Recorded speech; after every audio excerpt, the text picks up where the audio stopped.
So summer na mga busing, tag-init na naman, lagas na naman ang dahon ng ating rubber tree mga busing, ano? Hawan na uli, oh. Ang daming lagas na dahon dito sa ilalim mga busing. So ganyan po 'yan pag tag-init, ano? Lalagas, oh. Hindi na tinatapingan. Wala nang income yung rubber. Tagtuyot. Wala nang ulan, oh. Yan yun naman, wala nang kwan. Wala nang kita ang rubber natin mga busing. So ayan, oh. Walang dahon, lagas. So pag tag-ulan na naman yan, yayabong na naman ang dahon mga busing. So ayan, may mga singit na germelina ito mga busing. So ayan, hawan-hawan, oh.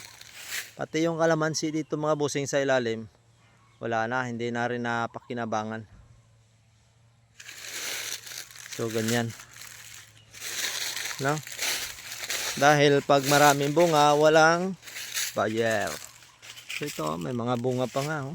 Nagkandahinog na dito sa puno ng kalamansi. So yan, oh, hinog na. Oh. May pang bunga mga boss.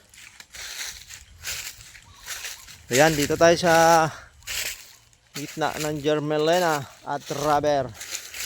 So mayroong bibili uli ng dalawang puno na germelina rito, ano. Tinitingnan kung saan ang medyo malaki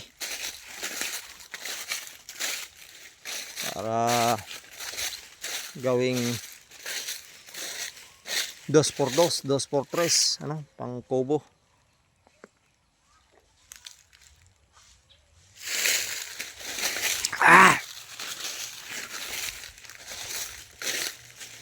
Sa gustong bumili ng germelina mga boss,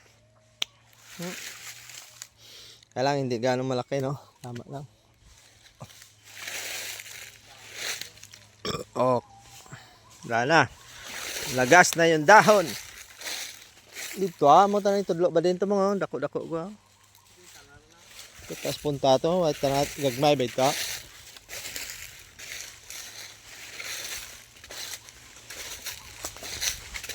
Nga pira ka puno na yung kanay, 80? 80 ba ni?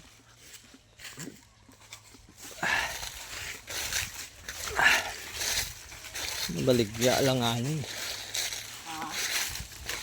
Alanganin ang laki binibinta nila. Ato tara binakwa na iba din, oh. Ito medyo dako, aw.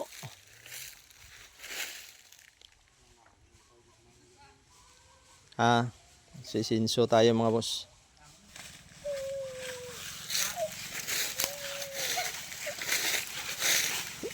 Hindi, itong gandar tanah ya. Ngirit-ngirit yan yung ga-vlog ko yan, yun. Ga-vlog ko diri boss. Oh, vlogger.